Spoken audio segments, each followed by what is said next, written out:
In this video, I'm going to talk to you about 9 questions that you need to ask in order to identify your dream client for your online coaching business. That way you can scale your business with predictability, consistency, and actually know exactly who you're talking to in your video, so that way you're not just spamming information out there for people that don't actually need what you're talking about.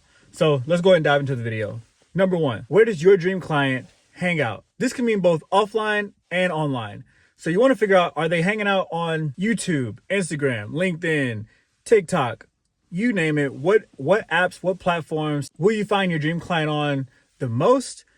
Also, in real life, where does that dream client hang out? If you're a fitness coach, obviously your dream client is probably going to be at the gym, or I guess it might be at a restaurant because they probably need the fitness coaching, right? But for me, if I was looking to work with a fitness coach, chances are that coach is going to be at a gym, or they're going to be on Instagram somewhere doing their coaching, right? But if you're a fitness coach, you're going to have to find your clients in different places. You need to know exactly where that place is based on what niche you're in. Number 2, where does your dream client get their information, and how relevant are you on that platform? Again, in 2024, going into 2025, most people are going to get their information from really one of 3 places. There's YouTube, there's Instagram and TikTok, which you can kind of go to either one for that, but really kind of depends on the person. And number 3 is going to be just straight up good old Google, right? Most people are going to get their information from one of those three places.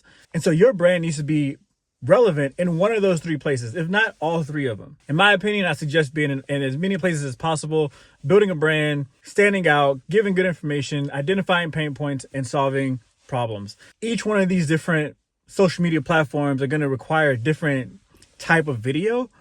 And so based on which one you choose, is going to give you the type of content that you need to create. Number 3, what are their biggest frustrations and challenges? Honestly, this is going to come down to how good of a coach you actually are, because if you don't know what the frustrations and the challenges are for your dream client, chances are you probably shouldn't be coaching them on how to get out of those pain points if you don't even know what they are in the first place. So identify what the biggest pain points are, right? If you're a fitness coach and you're looking to work with clients, well, one, you need to identify, well, who is my client? If it's a busy stay-at-home mom, they're going to have completely different problems than if you're a fitness coach that's working with bodybuilders versus a fitness coach that only works with people who are trying to lose 200 plus pounds. So you got to figure out which client that you're working with, and you got to know them inside and out before you can even identify what their biggest pain points are. Number 4, what are their hopes, dreams, and desires? What are they looking to accomplish,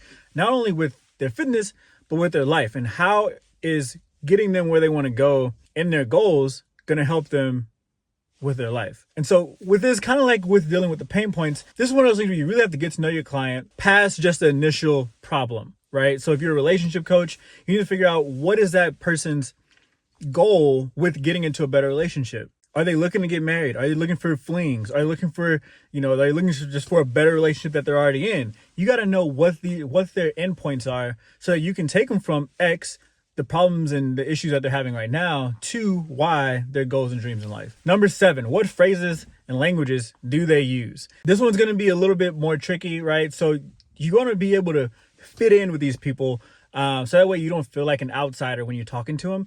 So if you're coaching someone on real estate, you want to know the language of real estate. If you're coaching someone on business, you want to know the vernacular of businessmen. If you're coaching people on social media content, you want to know how these people talk to each other. And so that way, whenever you are talking to them, you don't come off like a newbie or someone who doesn't know what they're talking about. You have to be able to speak the language of the people that you're working with. Number 7, what is their preferred method of communication? I find that if you're a coach, typically it's going to be through social media. I don't really find too many coaches that use like their phones or texting or anything like that. Typically a lot of your clients are going to be on social media. And so I can probably blanket this and just say your best point of communication, or your best method of communication for your clients, is going to be social media to get the clients, and then probably some third-party integration like Slack or Discord or something like that for once they're a client. Number 8, what does a day in their life look like? This is huge. Depending on what coach you are, you need to know what your clients are doing, because at certain times they may be busier or more frustrated or happier at certain times of their day versus others, right? So if you're a fitness coach, chances are people eat the craziest foods right before they go to sleep. And I think that that's the best time to throw out all kind of content. That's the best time for your ads. That's the best time for that potential client to be scrolling and see your ad pop up where it says, hey, stop being fat and let's get things moving, right? If you're someone like me who I target other coaches, right, chances are the best time is going to be in the morning because these guys are up early, they're getting their day organized, they're figuring things out, and so that's the time they're going to be on their phone. They're not in meetings, they're not doing other stuff. So it really just depends on who you're talking to and what applications that you're using or platforms that you're using in order to get in touch with them. And number 9, for the last one, what makes them happy? Obviously, the answer to this is going to be hitting their goals, but I want to replace happy with motivated. What makes them motivated to get from X to Y? Why do they want to work with you? What can you do to help them out? And what makes them tick in order to even get the ball rolling from X to Y? What's going to keep them on that cycle 3 months from now, 6 months from now, 9 months from now, and actually hitting their goals versus just being another statistic, starting off on the New Year's, saying they have this huge plan and all this stuff, and then you know how it goes. By the second, third week, everyone falls off the horse and they're no longer in their New Year's resolution. So you got to find out why they're doing what they're doing. You got to be able to inspire your people. You got to be able to motivate them. And the only way to do that is to figure out what makes them tick. And so I hope this video helps, guys. If you're looking to scale your online coaching business, the only way to do that, and the first way to do that, is to figure out who you're even looking for in the first place. And so if you don't know that, you're not going to be able to scale. If you're not going to be able to scale, what's the point? So with that, guys, if you are looking to scale your coaching business, go ahead and hit the link below, book a call, or go to my Instagram if you want more videos like this and check it out. And so I'll catch you guys on the next one. Peace.